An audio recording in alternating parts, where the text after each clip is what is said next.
नमस्कार दोस्तों, आप सभी का एक बार फिर से बहुत बहुत बहुत स्वागत है शिक्षा परीक्षा के इस YouTube चैनल में, जहां हमारा एकमात्र उद्देश्य शिक्षा से लेकर परीक्षा तक आपके साथ बने रहना है। तो जैसा कि पिछली 3 वीडियोस अगर आप देख रहे होंगे, नहीं देखे तो जाकर चेक करें, में हम वर्णमाला का अध्ययन कर चुके हैं और आज मैं आप सभी के लिए वर्णमाला से संबंधित जो अति महत्वपूर्ण प्रश्न हैं, जो बार बार हमारी प्रतियोगी परीक्षाओं में घुमा फिरा के पूछे जाते हैं ना, तो ये रिपीटेड क्वेश्चन है, परीक्षाओं में आए हुए प्रश्न हैं। इनका जितने भी नंबर में बनेंगे मैं आपके बीच लेकर आया हूं, है ना। तो देखते हैं, अगर आपने 3-4 वीडियो करी हो, पीछे वाली जो भी 3 वीडियोस वर्णमाला से संबंधित मैंने आपको कराई हैं, तो देखना आसानी से सभी प्रश्न तुम्हारे बन जाएंगे, है ना। और अगर वो वीडियोस नहीं भी देखें तो देखो, बाकी ये सब उनका निचोड़ में आपके लिए लेकर आया हूं, है ना। हमारा उद्देश्य क्या होता है कि हमसे प्रतियोगी परीक्षाओं में जो हमारे प्रश्न हैं वो सॉल्व हो जाए, है ना। तो देखो, अगर आप कर पा रहे हो तो हम अपने उद्देश्य में सफल रहे हैं इतनी मेहनत के बाद। चलो देखते हैं आज की वीडियो में क्या है। तो देखिए, पहला प्रश्न है, भाषा की सबसे छोटी इकाई है। भाषा की सबसे छोटी इकाई है। तो जब मैं आपको वीडियो करा रहा था वर्णमाला का, तो मैंने पहली ही लाइन शायद यही लिखी होगी कि जो हमारी भाषाएं हैं, जितनी भी भाषाएं होती हैं, उनकी सबसे छोटी इकाई होती है वर्ण। क्या होती है? वर्ण। कोई भी भाषा हो, उसका निर्माण किसके मेल से हुआ है, कहां से हुआ है? तो वर्ण। तो भाषा की सबसे छोटी इकाई होती है वर्ण, है ना। और वर्ण से बड़ा थोड़ा सा अक्षर होता है ना, जैसे तुमने समझा भी हो, कै का उच्चारण संभव नहीं है बिना किसके? स्वर के। तो ये क्या है? ये इसका रूप है। तो जब भी हम क्या कर रहे हैं, ये हो गया हमारा क्या? अक्षर। ये क्या है? अक्षर। मैंने कराया भी था तुम्हें, राम, है ना। अक्षर क्या है इसमें? रा प्लस मैं। कितने अक्षर हैं? 2। और वर्णों की बात करूं तो प्लस आ, मैं, और मैं के साथ क्या है? ए। ये इसमें कितने हैं? वर्ण। वर्ण कितने हैं? 4। और अक्षर कितने हैं? 2। तो अक्षर और अक्षर से ही मिलकर क्या बनता है? हमारा शब्द बनता है। अक्षरों के मेल से ही हमारा क्या बनता है? शब्द बनता है। और व्यंजन, व्यंजन क्या है? वर्णों के प्रकार है। वर्ण हमारे बहुत प्रकार के होते हैं, है ना। अभी हमने पढ़े थे, स्वर भी, व्यंजन भी, सब वर्ण वालों में अध्ययन करके आए हैं। चलो, तो आशा करता हूं कि बहुत आसान सवाल है, आप सभी ने देखते ही कर लिया होगा। तो अगला प्रश्न देखो, वर्णमाला कहते हैं, वर्णमाला क्या है? बहुत आराम से आपने डिटेल में पढ़ी है वर्णमाला। तो वर्णमाला की परिभाषा भी मैंने तुम्हें बताई थी क्या होती है। तो वर्णमाला की परिभाषा होती है, वर्णों के व्यवस्थित क्रम को वर्णमाला कहते हैं। जब हम वर्णों को एक व्यवस्थित क्रम में लगाते हैं तो क्या बनती है हमारी? वर्णमाला। तो देखो कौन सा ऑप्शन सही है? हाँ, ये व्यवस्थित क्रम को वर्णमाला कहते हैं। बाकी ऑप्शन देखो, शब्दों की गणना, वर्णमाला से कोई मतलब ही नहीं है शब्दों का। वर्णों का संकलन को, वर्णों का संकलन तो है, लेकिन कैसा? व्यवस्थित, है ना। वर्णों को जब एक व्यवस्थित क्रम में लगाया जाता है तभी क्या कहलाती है? वर्णमाला। चलिए, उम्मीद है ये भी आप कर पाए हो। अगला देखो, हिंदी वर्णमाला में अयोगवाह वर्ण कौन से हैं? हिंदी वर्णमाला में अयोगवाह वर्ण कौन से हैं? बताओ कौन से हैं अयोगवाह? आराम से पढ़ाई बहुत, है ना। तो देखो कौन से अयोगवाह हैं? अंग और अह। अंग और अह जिनकी स्थिति कहां होती है? स्वरों के बाद। हमारे 11 स्वरों के बाद इनकी स्थिति होती है। कौन कौन से? अंग और आ। इसे क्या बोलते हैं? अनुस्वर। क्या बोलते हैं? अनुस्वर। और इसे विसर्ग। ये क्या है? विसर्ग। दोनों ही मिलकर एक साथ क्या कहलाते हैं? अयोगवाह कहलाते हैं। क्या कहलाते हैं? अयोगवाह। देखो ये क्या है? ग और त्र, है ना, ग ज्ञानी वाला और त्र त्रिशूल वाला। ये हमने पढ़े थे कहां? संयुक्त व्यंजन के अंदर। ये कहां पढ़े थे हमने? संयुक्त व्यंजन के अंदर। आगे कोई क्वेश्चन आता है तो करते हैं इसे बेलब्रेड। क और ग, क और ग क्या है हमारे? व्यंजन। और व्यंजन क्या होते हैं? ऐसे वर्ण जिनका उच्चारण स्वरों की सहायता से ही संभव हो। क्या कहलाते हैं? व्यंजन। और ये क्या है हमारे? ए और आ, दोनों क्या है? स्वर है। और स्वर क्या होते हैं? ऐसे वर्ण जिनको स्वतंत्र रूप से उच्चारित किया जा सकता हो, जिनकी स्वतंत्र ध्वनियां हो, वो क्या कहलाते हैं हमारे? जिनकी स्वतंत्र ध्वनियां हो क्या कहलाते हैं हमारे? स्वर। तो ये दोनों हो गए स्वर। चलो अगला क्वेश्चन, श श श है कौन से व्यंजन कहलाते हैं? श श श है कौन से व्यंजन कहलाते हैं? बताओ कौन से व्यंजन है? स्पर्शी हैं, अंतस्थ हैं, संघर्षी हैं या संयुक्त? संयुक्त तो अभी बताए मैंने कौन कौन से, ये 4 होते हैं। कौन कौन से 4 थे? छह क्षत्रिय वाला 6, तैत्रशूल वाला 3, गैज्ञानी वाला गै, और क्या था? श्रेष्ठ श्रमिक वाला से। तो ये तो हमारे क्या हो गए? संयुक्त व्यंजन। अंतस्थय व्यंजन होते हैं हमारे य रे लैवे हमारे अंतस्थय व्यंजन थे, जिनकी स्थिति कहां थी? इनकी हमारे 5 वर्ग में जो 25 क्या थे? व्यंजन थे, उनके जस्ट बाद इनकी स्थिति थी अंतस्थय। स्पर्शी व्यंजन क्या कहते हैं? 5 वर्ग में जो 25 वर्ण थे उन्हीं को क्या कहा जाता है? स्पर्शी व्यंजन। तो शय हमारे क्या हो जाएंगे?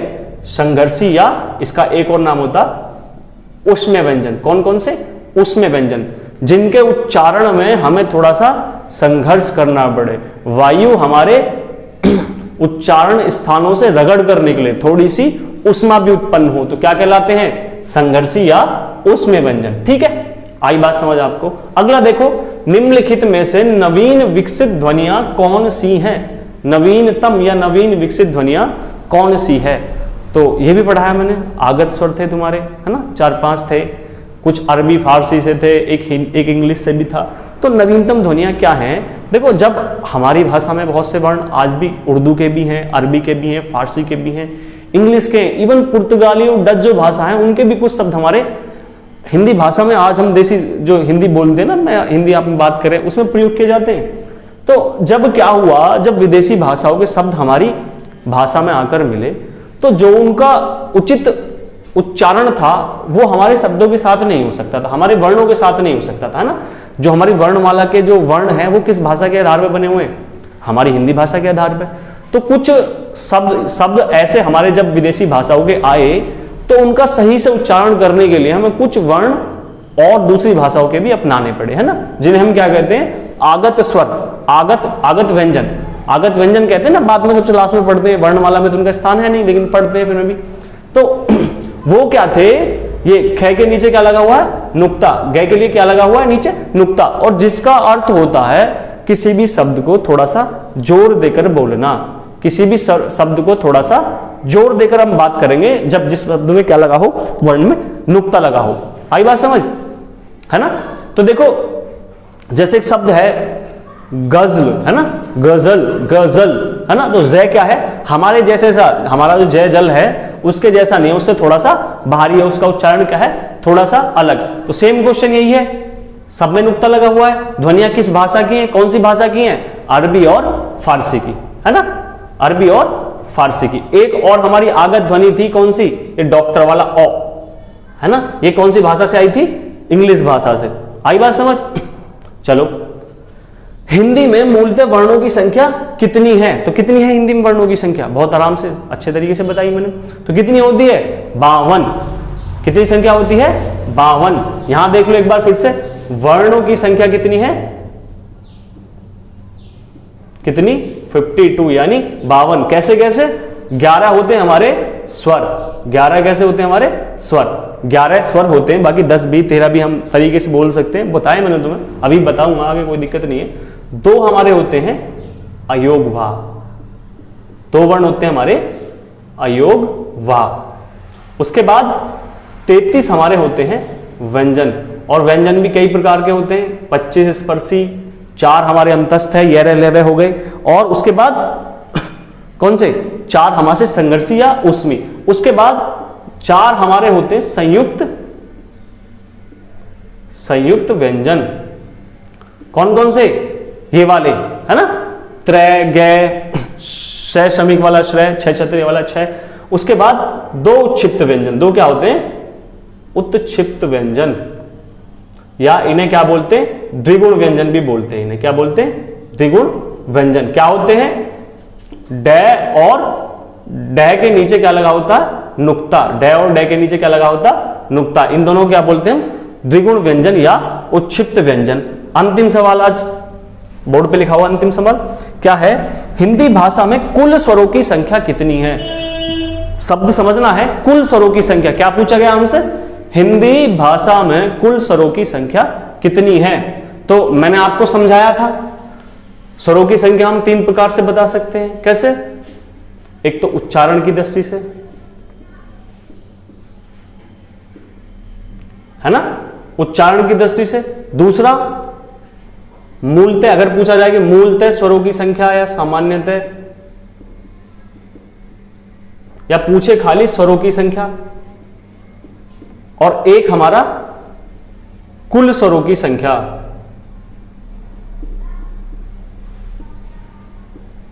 है ना, कुल स्वरों की संख्या। बताए थे आराम से, उच्चारण की दृष्टि से हमारे स्वरों की संख्या कितनी होती है? 10। इसमें कौन नहीं होता? री नहीं होता। कौन सा? री नहीं होता, क्योंकि री का उच्चारण कैसा है? रे के समान है, और रे क्या है? एक व्यंजन। तो इसका उच्चारण किसके समान है? व्यंजन के जैसा। तो इसे हम क्या है? स्वर नहीं मानते। किसकी दृष्टि से? उच्चारण की दृष्टि से। और हमारे मूलतः सामान्यतः आप पूछा जाए कि स्वरों की संख्या कितनी होती है, तब होती है 11। कहां से लेकर? ए, आ, ई, उ, री, ए, आए, ओ और औ, ये 11 हमारे क्या होते हैं? स्वर। और री को हम निकाल देते हैं जब हमसे क्या पूछा जाए? उच्चारण की दृष्टि से स्वरों की संख्या। जब हमसे पूछा जाए कुल स्वरों की संख्या, तो मैंने तुम्हें बताया 11 तो हमारे मूल स्वर, और दो कौन कौन से? अंग और आ, यानी अनुस्वर और विसर्ग को भी हम क्या स्वरों में शामिल कर लेते हैं जब हमसे क्या पूछा जाए? कुल स्वरों की संख्या। तो कुल स्वरों की संख्या कितनी हो जाती है? कुल स्वरों की संख्या हो जाती है 13।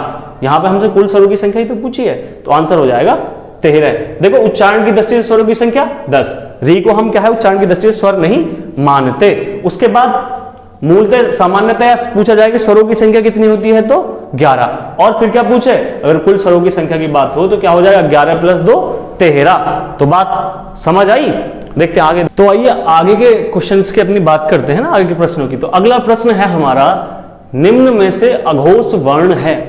अघोष और सघोष, है ना, हमने दो प्रकार से बांटे थे। एक तो स्वर यंत्रियों में कंपन के हिसाब से, है ना, कंपन के आधार पर कौन कौन से थे? अघोष और सघोष, है ना। और एक किसके? प्राण के आधार पर, है ना। प्राण मतलब क्या था? वायु। कौन कौन से थे? अल्प प्राण और महाप्राण। आ रही बात समझ? अघोष क्या होते हैं? ऐसे वर्ण जिनके उच्चारण के समय हमारी स्वर यंत्रियां क्या ना के बराबर कंपन करें। और जबकि सघोष क्या होते हैं? जहां पर हमारे स्वर यंत्रियों में हमें कंपन महसूस हो। अल्प प्राण ऐसे वर्ण जिनके उच्चारण के समय, ऐसे वर्ण जिनके उच्चारण के समय हमारे मुख से वायु की मात्रा क्या हो? अल्प मात्रा में वायु हमारे मुख से निकले। और महाप्राण क्या थे? ऐसे वर्ण जिनके उच्चारण के समय मुख से वायु थोड़ी अधिक मात्रा में निकले। तो अब देखो बात किसकी हो रही है? अघोष की। अघोष की बात। अघोष क्या क्या थे? अघोष और सघोष में मैंने बताया तुम्हें। तो पहली बात क्या थी? पहला केस क्या था? जो हमारे पांचों वर्ग है ना, पहला वर्ग, दूसरा वर्ग, तीसरा वर्ग, चौथा और पांचवा। तो ट्रिक क्या थी? पहले दोनों किस में जाएंगे तुम्हारे? किस में? अघोष में, है ना। पहले दोनों वर्ग और लास्ट वाले तीनों वर्ग किस में जाएंगे? सघोष में। होते ना क्या कचट्टप वाले, है ना। अब वो दोबारा से मैं तुम्हें बताऊंगा, है नहीं। हरी बात समझ? तो अघोष और उसके साथ अघोष में कौन से होते हैं? तीनों शय, शय, शय और शय। तीनों शय हमारे किसके अंदर होते थे? अघोष के। तो अब देखो, ए सारे स्वर किसके साथ होते थे? सघोष के। सारे स्वर अंतस्थ व्यंजन, है ना, अंतस्थ व्यंजन भी इसके अंदर आते थे। किसके? सघोष के। और क्या? एक है भी किसके अंदर आता था? अघोष के। इनकी संख्या होती थी 33, 13 और इनकी होती थी कितनी? 31। अरे बस समझ याद हो तो देखो हमारा क्या है? स क्या हो जाएगा? अघोष। तीनों से हमारे क्या होते हैं? अघोष वर्ण होते हैं। जबकि बाकी जो हमारे क्या हैं? तीनों वर्ग के 15 और 4 हमारे अंतस्थ है व्यंजन और 11 के 11 स्वर, ये क्या थे हमारे? और एक है। इनकी कुल संख्या हो जाती है कितनी? 31। ये सब क्या होते हैं? सघोष। सब क्या होते हैं? सघोष वर्ण। कैसे वर्ण? सघोष। आगे देखो अगला क्वेश्चन क्या है? हिंदी वर्णमाला में व्यंजनों की संख्या कितनी है? तो हिंदी वर्णमाला में स्वरों की संख्या ही बताई मैंने, 3-4 आधार पे होती है। उच्चारण के स्थान पर आधार पर कितनी होती है? 10 और मूलतः सामान्यतः 11। और उसके बाद अगर कुल स्वरों की संख्या की बात की जाए तो कितनी हो जाएगी? 13। अब व्यंजनों की बात आती है ना। तो व्यंजनों की, हमारे कुल व्यंजनों की संख्या कितनी होती है, यहां तो हो गया तुम्हारा 6, होती है 33। व्यंजनों की संख्या कितनी होती है 33। और 33 किस प्रकार होती है, 25 स्पर्शी, 25 स्पर्शी व्यंजन है ना, 5 वर्गों में 5-5 कै चै टैप है। उसके बाद 4 हमारे अंतस्थ है, कौन कौन से, य रे लेव। उसके बाद 4 हमारे होते हैं संघर्षी या उष्मी, संघर्षी या उष्मी, कौन कौन से, श है, श है, तीनों से। तो इस प्रकार देखो 25 और 4 29, और 29 और 4 29 और 4 कितने हो गए 33। तो कुल मिला के हमारे व्यंजनों की संख्या कितनी होती है 33। आई बात समझ। अगला देखो, निम्नलिखित में से कौन अयोगवाह है, निम्नलिखित में से कौन सा वर्ण बोल दो, अक्षर बोल दो, हाँ वर्ण ही बोलेंगे, कौन सा अयोगवाह है। तो अयोगवाह कहां होते हैं, जस्ट हमारे स्वरों के बाद जो 2 वर्ण होते हैं, कौन कौन से, अंग और आ, इन्हें क्या बोलते हैं अयोगवाह। तो पहला जो तुम्हारा अंग होता है इसका नाम होता है अनुस्वर, क्या, अनुस्वर। और दूसरा जो आ होता है इसका नाम होता है विसर्ग, क्या बोलते हैं इसे, विसर्ग। तो देखो यहां ऑप्शन में विसर्ग है, पहला ही ऑप्शन क्या है विसर्ग, पहला ही ऑप्शन क्या है विसर्ग। संयुक्त व्यंजन क्या होते हैं, जो व्यंजन 2 व्यंजनों के मेल से बने होते हैं, अंत में बिल्कुल 4 होते हैं, कौन कौन से, 6 छत्रिय वाला 6, तय त्रिशूल वाला तय, ज्ञ ज्ञानी वाला ज्ञ, और शैषमिक वाला श्रय, ये क्या होते हैं संयुक्त व्यंजन। स्पर्शी व्यंजन अभी बताए 5 वर्गों में कै चै टै तै पै कचट तप वाले जो 5 वर्ग हैं उनके 25 व्यंजन क्या कहलाते हैं स्पर्शी व्यंजन। अंतस्थ व्यंजन कौन से होते हैं, य रे ले वे, य रे ले और वे, ये क्या होते हैं अंतस्थ व्यंजन। देखो अगला क्वेश्चन सेम वही, य रे ले वे किस वर्ग के व्यंजन हैं, तो किस वर्ग के व्यंजन हैं, अंतस्थ वर्ग के व्यंजन हैं। किसके, अंतस्थ वर्ग के व्यंजन हैं। उष्म तुम्हें पता ही है कौन से, श है, उष्म या ऊष्मी बोलो या संघर्षी बोलो एक ही बात है। स्पर्शी, स्पर्शी हो गए तुम्हारे अभी 5 वर्गों के 25 व्यंजन, और तुम्हारा अयोगवाह होते हैं 2 वर्ण, कौन कौन से, अंग और आह, यानी अनुस्वर और विसर्ग। आई बात समझ। अगला देखो, अनुनासिक का संबंध होता है। तो वर्णमाला पढ़ाते समय मैंने सबसे लास्ट में तुम्हें यही बताया था कि अनुनासिक कौन होते हैं, अनुनासिक का संबंध किससे होता है। तो पहले तो हम बताना चाहिए अनुनासिक वर्ण कौन से होते हैं, है ना। 5 वर्ग का पंचमाक्षर, पंचमाक्षर का मतलब है 5वां अक्षर, पहले वर्ग का पंचमाक्षर अंगा, दूसरे का इया, तीसरे का ण, तीसरे का ण, तीसरे का ण। उसके बाद शायद मैं गलत लिख रहा हूं, ये है तुम्हारा अंगा, ये इया, ये ण। उसके बाद मैं और न और मैं या मैं और न, ये 5 हो गए हमारे क्या पंचमा अक्षर। और उसके बाद एक और हमारा वर्ण होता है कौन, अंग, अंग को ही हम क्या बोलते हैं अनुस्वर। तो ये 6 के 6 हमारे क्या होते हैं अनुनासिक वर्ण। कैसे वर्ण होते हैं अनुनासिक, कौन से, ये लिखा है यहां पे अनुनासिक। तो अनुनासिक कौन से होते हैं हमारे 5 वर्गों के पंचमाक्षर तथा एक अंग, अंग का मतलब है अनुस्वर, क्या कहलाते हैं अनुनासिक। अब देखो अनुनासिक का संबंध क्या होता है, अनुनासिक की परिभाषा भी मैंने शायद तुम्हें बताई हो, लिखाई होगी आराम से बहुत अच्छे तरीके से। तो अनुनासिक वर्ण वे वर्ण होते हैं जिनके उच्चारण के समय हवा हमारे नाक और मुंह दोनों से बाहर आए। कहां से, नाक और मुंह दोनों से, है ना। बाकी बच्चे कर देते हैं, कंफ्यूज आते हैं, कहां से, केवल नाक से लगा देते हैं, लेकिन क्या है आंसर क्या होता है नाक और मुंह दोनों से। ठीक है, नाक और मुंह दोनों से हवा क्या आएगी हमारे बाहर आएगी। जिनका उच्चारण हमारे नाक और मुंह दोनों से हो उन्हें क्या कहेंगे हम अनुनासिक उन वर्णों को बोलते हैं अनुनासिक। ठीक है, निम्नलिखित में से ह्रस्व स्वर नहीं है। ह्रस्व स्वर का अर्थ है छोटे स्वर, है ना। बोलता ना स्वर को हमने 2 भागों में क्या करा था विभाजित, ह्रस्व और दीर्घ। तो ह्रस्व क्या थे छोटे, जिनकी क्या होती है एक मात्रा। कौन कौन से स्वर थे हमारे ह्रस्व स्वर, ह्रस्व स्वर कौन कौन से थे, अ, ई और उ के साथ क्या था री। ठीक है, यही 4 हमारे क्या थे ह्रस्व स्वर, चारों हमारे ह्रस्व स्वर थे। दीर्घ स्वर में क्या था आ बड़े वाला आ, ई उ री और बाकी जो हमारे 4 बाद वाले क्या थे, संयुक्त स्वर, उन्हें क्या कहा था हमने, संयुक्त स्वर। कौन कौन से, ए, आए, ओ और औ। ए, आए, ओ और औ, ये सब क्या थे, संयुक्त स्वर भी थे और दीर्घ भी स्वर हैं, बड़े स्वर हैं, 2 मात्रा वाले शब्द हैं।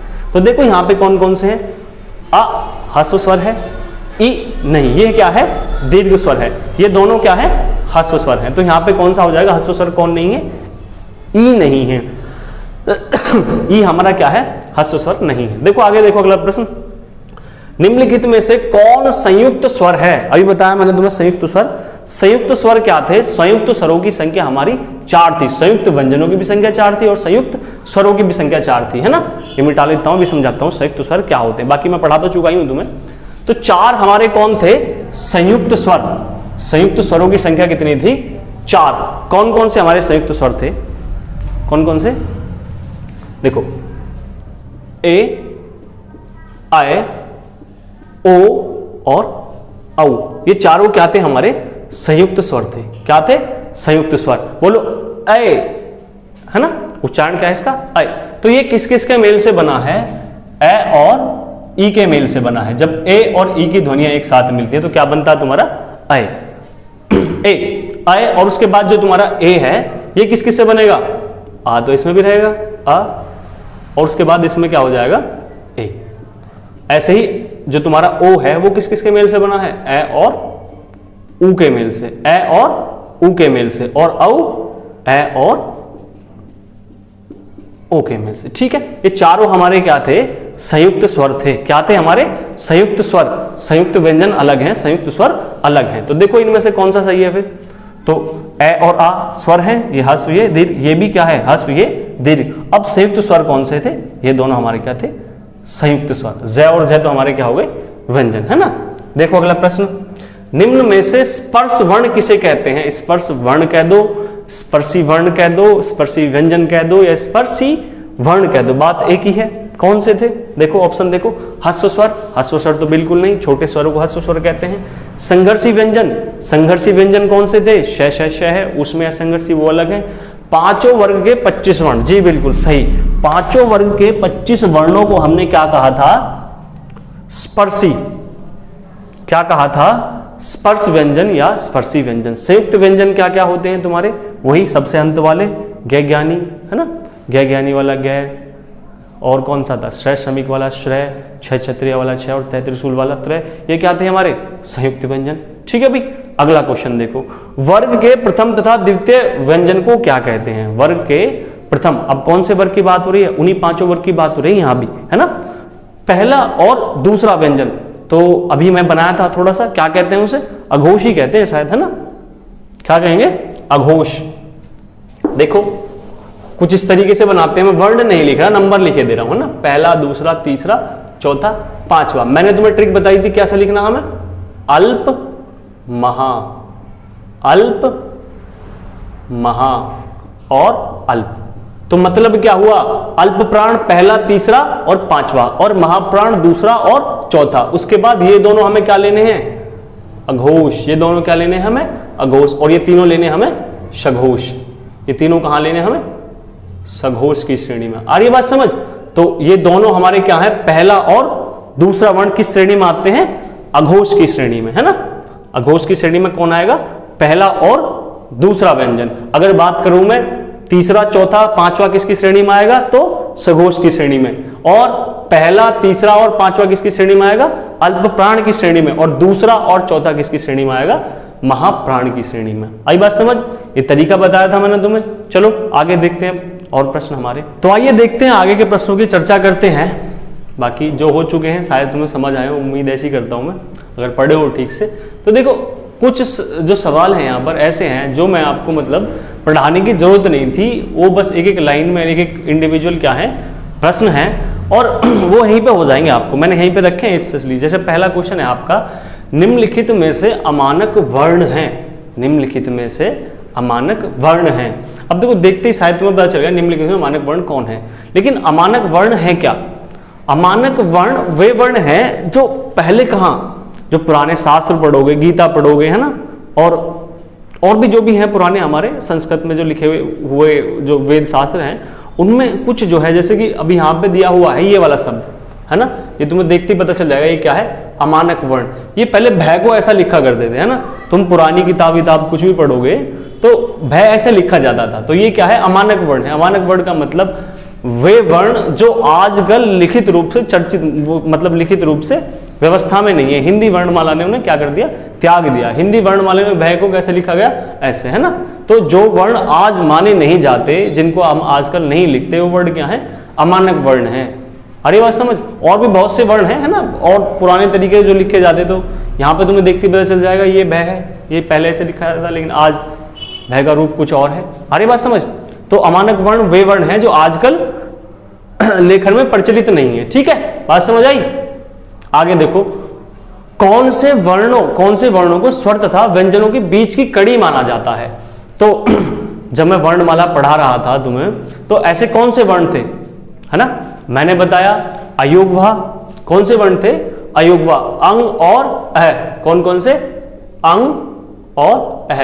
ये दो ऐसे एक्सेप्शन थे जिन्हें हम ना तो स्वरों के साथ रख पा रहे थे, ना व्यंजनों के साथ, है ना, जिनका उच्चारण ना तो स्वरों के जैसा था और ना ही व्यंजनों के जैसा था, और इन्हें बीच में रख दिया था हमने। कहां पे, स्वर और व्यंजनों के बिल्कुल बीच में, और इन्हें कहा जाता था अयोगवा। तो ये वर्ण ऐसे हैं जिन्हें हम क्या कहते हैं, स्वरों और व्यंजनों के बीच की कड़ी, क्योंकि ना तो ये पूर्ण रूप से स्वर हैं और ना ही व्यंजन, ना तो इनका उच्चारण स्वरों के जैसा है और ना ही व्यंजनों के जैसा, है ना। बाकी डिटेल में मैं तुम्हें पढ़ा चुका, देखना जाके। अगला देखो, वे वर्ण जिनका उच्चारण स्वरों तथा व्यंजनों के बीच का है। दो सवाल बहुत कंफ्यूज करते हैं बच्चों को, है ना, कौन क्या है, कौन क्या है। इसी जगह मैंने तुम्हें क्या है, एक साथ लिख के दे दिए हैं। तो देखो यहाँ पे बात हुई है किसकी, उच्चारण की। बात किसकी हुई है, उच्चारण की। अंग और आह का उच्चारण तो देखो बिल्कुल अलग है, ना तो स्वरों जैसा है ना ही व्यंजनों जैसा है। जबकि ऐसे शब्द हमें यहाँ पे ऐसे वर्ण बताने हैं जिनका उच्चारण क्या है, स्वरों और व्यंजनों के बीच का। मतलब स्वरों की ध्वनियां क्या है, स्वतंत्र ध्वनियां हैं, बहुत आराम से सॉफ्ट स्पोकन है ना। व्यंजन कैसे, का, की, है ना, थोड़े से बड़े। तो अब देखो जो तुम्हारे क्या है, अंतस्थ व्यंजन है, जो अंतस्थ व्यंजन है बहुत सॉफ्ट और क्या होते हैं, बहुत आसानी से सुविधाजनक पूर्ण हमारे क्या है, सुविधाजनक तरीके से हमारे उच्चारित हो जाते हैं। तो अंतस्थ व्यंजन ऐसे व्यंजन कहे जाते हैं जिनका उच्चारण स्वरों तथा व्यंजनों के बीच का है ना, स्वरों से थोड़ा सा नीचे की तरफ और व्यंजनों से थोड़ा सा ऊपर की तरफ। जबकि जो कड़ी, जिन्हें कड़ी माना जाता है, स्वरों और व्यंजनों के बीच की कड़ी माना जाता है, वो कौन है, अयोगवा। दोनों प्रश्नों में शायद तुम्हें अंतर समझ आया हो, है ना, दोनों प्रश्नों में शायद तुम्हें अंतर समझ आया हो। आई बात समझ। अगला प्रश्न देखते हैं, निम्नलिखित में से इकारांत शब्द है, इकारांत शब्द है ना, छोटी इकारांत शब्द। तो ये मैं तुम्हें शायद पढ़ाई नहीं है, मैंने सोचा था कि एक प्रश्न कराऊंगा, एक उसमें ही बता दूंगा था ना। तो ये होते कारांत। कारांत का मतलब है ऐसे वर्ण जिनका अंत, ऐसे शब्द, वर्ण नहीं शब्द, ऐसे शब्द जिनका अंत स्वरों के साथ हो, अब स्वर कौन कौन से होते हैं तुम्हारे, ए भी स्वर है, आ भी स्वर है, ई भी स्वर है, ई भी स्वर है, ऊ भी स्वर है, औ भी स्वर है ना, री भी स्वर है। तो देखो सारे स्वर, शायद री से तो कोई शब्द अंत ना होता हो, है ना। जितने भी तुम्हारे स्वर हैं, अगर इनसे कोई शब्द समाप्त हो रहा है, इनसे अगर कोई शब्द समाप्त हो रहा है, मान लो कोई शब्द आ से समाप्त हो रहा है, तो उसे क्या बोलेंगे, आ से समाप्त हो रहा है तो आ, और ये क्या है, कारांत। ठीक है, तो उसे क्या बोलेंगे, आकारांत, है ना। और कोई शब्द ऐसे समाप्त हो रहा है तो बोलेंगे ए कारांत, एकारांत। वो क्या हो जाएगा, एकारांत। मानो छोटी ई से कोई समाप्त हो रहा है तो इक कारांत, और बड़ी ई से कोई समाप्त हो रहा है तो ईकारांत। क्या हो जाएगा, ईकारांत। बस तुम्हें समझना है। तो यहां पे देखो छोटी, है ना, छोटी के बाद क्या है, कारांत, छोटी के बाद क्या है, कारांत। तो देखो ऐसा कौन सा शब्द यहां पे लिखा हुआ है जो छोटी ई से समाप्त हो रहा हो। यहां पे देखो क्या है, ओ से समाप्त हो रहा है। देखो यही दूसरा वाला ही क्या हो रहा है, छोटी ई से समाप्त, ये बड़ी ई से समाप्त हो रहा है ना। अंतिम जो इसका क्या है, वर्ण है, मतलब जो समाप्त हो रहा है, ये किससे हो रहा है? ई से ही तो हो रहा है, ध्वनि, ध्वनि है ना, न के बाद ई। संभावना, ये तो ए से समाप्त हो रहा है। तो यहाँ पे ऐसा शब्द कौन सा है? ध्वनि एकमात्र ऐसा शब्द यहाँ पे लिखा हुआ है जो किससे? छोटी ई से समाप्त हो रहा है। बाकी इनके भी एक दो एग्जांपल देख लो। अकारांत का देखो, जैसे कोई शब्द है तुम्हारा, है अकारांत का कोई शब्द सोचो क्या है? मानो शब्द है तुम्हारा राम, है ना, राम, राम। अब तुम्हें पता है मैं के अंदर क्या है? ए है ना। ऐसे एक शब्द देखो क्या है? देव। कोई शब्द है देव, कोई शब्द है देव, वह में भी क्या है? ए। अब तुम अच्छे से स्वर और व्यंजन पढ़ चुके ना। किसी भी व्यंजन का उच्चारण जब तक संभव नहीं है उसमें क्या? जब तक कोई स्वर ना लगा हो। तो यहाँ पे कौन सा स्वर है? ए। कौन सा स्वर है? ए। ऐसे देखो वीर, एक शब्द क्या है? वर्ण, हाँ मतलब शब्द है वीर, जिसका भी अंत किससे हुआ? ऐसे।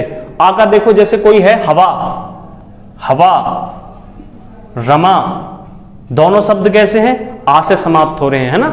और देखो क्या? सीमा, एक शब्द है सीमा, दोनों किसे, तीनों किसे समाप्त हो रहे हैं? आ से। अगर आ से समाप्त हो रहे हैं तो क्या बोलेंगे? अकारांत, है ना। ई से समाप्त होने वाला एक तो ध्वनि हो गया तुम्हारा। मानो एक रवि मान लो, रवि, है ना, रवि भी किससे समाप्त हो रहा है तुम्हारा? ई से, है ना। उसके बाद कवि, कवि भी ऐसा ही है तुम्हारा, छोटी ई से समाप्त होने वाला, ऐसे तो लिखा जाता कवि, है ना। बड़ी का मान लो रजनी, शब्द है रजनी, किससे समाप्त होगा? बड़ी ई से। किससे समाप्त होगा? बड़ी ई से। नारी, योगी, है ना, ऐसे शब्द हैं। नारी क्या है? नारी, योगी, ये शब्द कैसे हैं? जो किससे समाप्त हो रहे हैं? बड़ी ई से। तो क्या कहलाएंगे? ईकारांत, है ना, ईकारांत। आई बात समझ? तो कांत शायद समझ पाए हो तुम। कारांत जो भी होते हैं, कारांत का मतलब है जब कोई शब्द हमारा किससे समाप्त हो? किसी स्वर से समाप्त हो, तो उसके बाद जो भी स्वर है उसके बाद में क्या लगा देंगे? कारांत। तो ऐसे ही यहां पे क्या पूछा था उसने में? इकारांत। इकारांत का मतलब है जो भी हमारा शब्द किससे समाप्त होता हो? छोटी ई से। तो छोटी ई से यहां पे कौन समाप्त हुआ? ध्वनि। शब्द कौन समाप्त हुआ? ध्वनि। तो ध्वनि हो जाएगा हमारा इकारांत। आई बात समझ? अब देखो क्याया, यह है तुम्हारा छह छत्रे वाला छह। वर्ण किस किस के योग से बना है? तो ये क्या है? संयुक्त स्वर थे हमारे। कितने संयुक्त स्वर थे? संयुक्त व्यंजन कितने थे? 4। कौन कौन से? पहला तो यही छह छत्रिय वाला छह, दूसरा त्रय त्रिशूल वाला त्रय, और चौथा क्या ज्ञानी वाला क्या, तीसरा क्या ज्ञानी वाला क्या, और चौथा हमारा श्रेय श्रमिक वाला श्रेय। याद है? तो देखते हैं अगला प्रश्न, देखते हैं प्रश्न संख्या 25। छह का उच्चारण स्थान क्या है?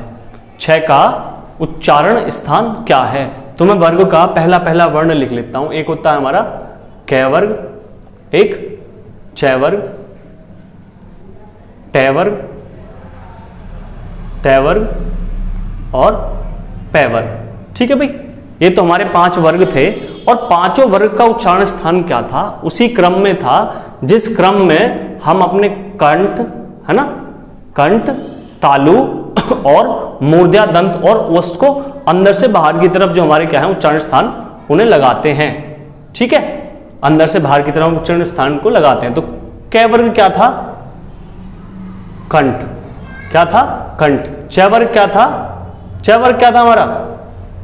तालु। छह वर्ग का उच्चारण कहां से था? तालु। टै वर्ग का कहां से था? मूर्धा। टै वर्ग का कहां से था? मूर्धा। उसके बाद तै वर्ग का कहां से था? दंत। और पै वर्ग का ओष्ठ। आई बात समझ? पै वर्ग का कहां से था? ओष्ठ से। आई बात समझ?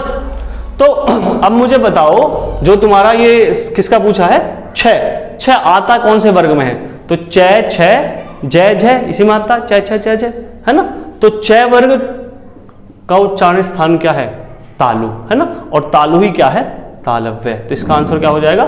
तालव्य। ठीक है, आगे देखो, निम्नलिखित में से कौन स्वर नहीं है? निम्न में से कौन स्वर नहीं है? तो पहला ही दिखाई दे रहा है तुम्हें, ये क्या है? ये क्या है? इया। इया क्या होता है? छह वर्ग का पंचमाक्षर। जो छह वर्ग है, छह छह जय जय, छह छह जय जय और इया, छह छह जय जय और इया, इसका क्या होता है? पंचमाक्षर। ए भी हमारा क्या है? स्वर है। ए भी हमारा स्वर है और ओ भी हमारा स्वर है।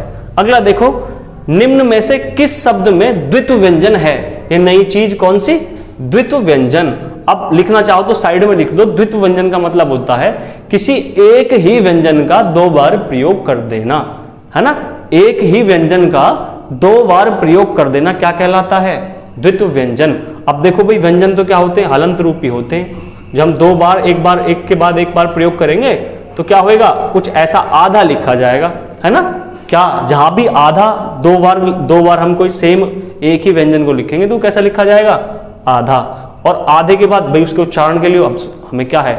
बिना स्वरों के तो उच्चारण पूरा नहीं होएगा हमारा किसका? व्यंजनों का। उच्चारण पूरा करने के लिए बाद में क्या? स्वर की आवश्यकता पड़ेगी।